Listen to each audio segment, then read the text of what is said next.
बड़ा मुश्किल है। जनाब आली, बहुत वैसे तो आपको देख रहा था, मैं आपसे परिचय जानना चाहता हूं, मैं आपका परिचय जानना चाहता हूं। खड़े होंगे? ताली बजाइए। क्या उम्र है साहब? मैं 72 से आगे चल रहा हूं। बहुत अच्छी बात है। मतलब ठंड बहुत ज्यादा ठंड। जी हुजूर। मेरा नाम मौलाना वहीदुल्लाह अंसारी चतुर्वेदी। फिर से मौलाना वहीदुल्लाह अंसारी चतुर्वेदी। आज आया ऊंट पहाड़ के नीचे। अपने को त्रिवेदी कहते थे, आज आ गया ऊंट पहाड़ के नीचे। और मुझे मालूम था कि मेरी शिकस्त मेरे शहर में ही होगी। अक्सर लोग कहते हैं कि बाप जो है बेटे के सामने हार जाए तो कोई बहुत अच्छा होता, बाप को बड़ा सुकून मिलता है। और आज सच में मुझे बड़ा सुकून मिल रहा। नाम एक बार फिर से बता दीजिए। मौलाना वहीदुल्लाह अंसारी चतुर्वेदी। और मेरे 3 प्रोग्राम जद्दा में भी हुए, वेद और कुरान पे। जद्दा में? जी जद्दा में 2008 में। भाई एक काम करेंगे आप, क्या नाम है आपका? आचार्य रविंद्र योगी। आचार्य रविंद्र योगी। कुर्सी आप उठाएंगे आचार्य जी, और इनको यहां पे बैठा लेंगे, यहां पे।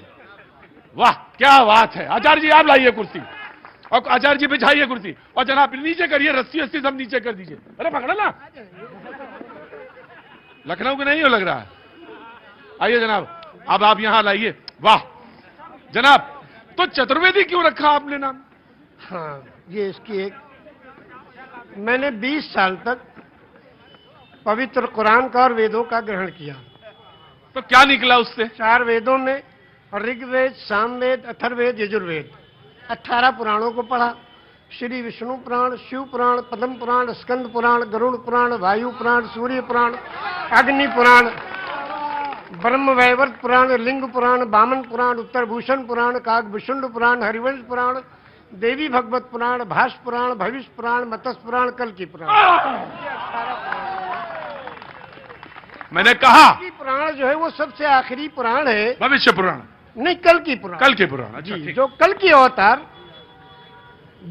अवतार जो होगा, पूरी दुनिया को अंधकार से निकालकर रोशनी की तरफ लाने वाला कल की अवतार, उसके बारे में सारी उसकी विशेषताएं लिखी हैं। मुझे एक लाइन में अगर बताना हो कि राम को और ये सारा जो वैदिक साहित्य पढ़ा, जो वैदिक वांग्मय पढ़ा, उसमें निचोड़ अगर एक लाइन में आपको अगर बताना हो तो मैं आज जानना चाहता हूं चतुर्वेदी जी आपसे। अब देखिए, सबसे पहले तो ऋग्वेद का एक मंत्र हम आपसे सामने सुना रहे हैं। और ऋग्वेद का 3रा मंत्र है, एकम ब्रह्म द्वितीयो नास्ते नेह ना नास्ते किंचन। ब्रह्म एक ही है, पूरे ब्रह्मांड का मालिक एक है, दूसरा कोई नहीं, नहीं था, नहीं है, नहीं होगा, किंचन, किंचा भर भी नहीं। और दूसरा मंत्र है उसका, एकम एवं अद्वितीयम, वो प्रभु अकेला है, दूसरा कोई नहीं। और यही पवित्र कुरान भी कहता है, ला इलाहा इल्लल्लाह मुहम्मद रसूलुल्लाह। मुहम्मद रसूलुल्लाह। हाय, लाइए और अपना सर रख दीजिए यहीं लाके। ये है, और कहां से कहां निकल गया कारवां। रुको जाके, नहीं आप बैठिए, आप बैठिए। अच्छा लगता है, दानिश्वर बैठा ही होता तो अच्छा लगता है। सब बैठ जाएंगे तो बैठ ही जाएंगे, अभी तो खड़े होने का समय। क्या बात है हुजूर, अभी तो खड़े होने का समय है।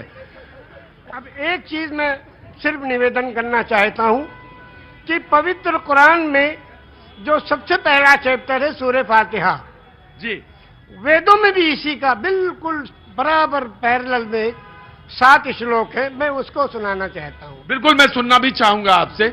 हमारा आपसे वादा है कि मैं उनको सुनूंगा। ऋग्वेद की जो बात आपने जो कहा, जहां से शुरा शुरू होता, मैंने वो भी बोला। बिल्कुल, मुझे लगा कि वास्तव में ये बात सच है कि जाफरान के लिए आपको कश्मीर जाने की जरूरत नहीं, तशरीफ रखिए। लेकिन मैं आपसे कांग्रेस से जानना चाहता हूं, मैं डिबेट पे लौटता हूं।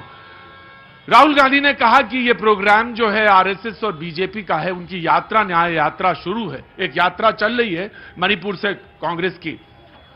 मंगल हो, सुमंगल हो यात्रा का, खूब आनंद हो उस यात्रा में।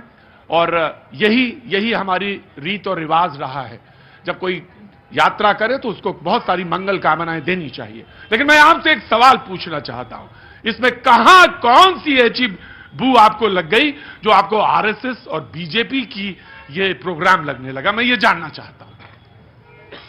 हम कल ही अयोध्या के दर्शन करके मर्यादा पुरुषोत्तम राम के करके आए हैं। और राम राज्य की अवधारणा की जब हम बात करते हैं तो जासु राज प्रिय प्रजा दुखारी, सोई नृप अवसी नरक अधिकारी।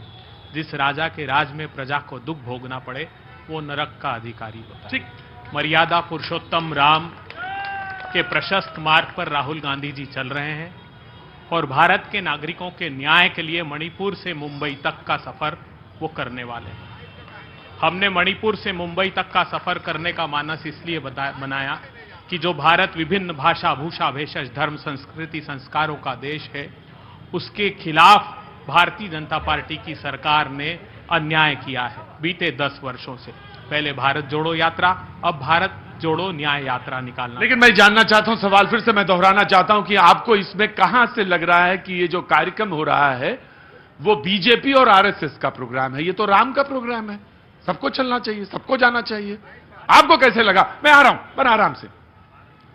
हमने कहा हमने प्रस्ताव को नहीं ठुकराया। भारतीय जनता पार्टी और हमारे प्रधानमंत्री जी ने सनातन परंपरा को, मर्यादा को और शास्त्रोक्त विधि विधान को ठुकरा दिया। बस यही तो प्रश्न हमारा था। हाँ जी, हाँ, आराम से, एक एक करके जी। ये तो राम सेतु को भी नहीं मानते और चुनावी हिंदू बनते और मंदिर मंदिर माला पहन के घूमने लगते हैं।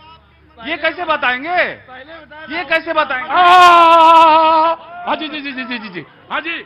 संसद में भाजपा के मंत्री बोले हैं राठौर जी कि राम सेतु काल्पनिक है, दोगले हैं ये।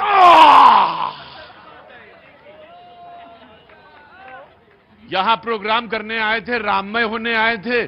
गजब के ये एंकर हैं, यहां पे आके दूसरा खेल करने लगे आके। नहीं, बिल्कुल नहीं। मैं आपकी बात का सवाल फिर से दोहरा रहा हूं। ये प्रोग्राम तो राम मंदिर का बने, सुप्रीम कोर्ट का फैसला आया, उसके बाद राम मंदिर के बनाने का, निर्माण का कार्य शुरू हुआ। ये तो सारे जनमानस का प्रोग्राम है।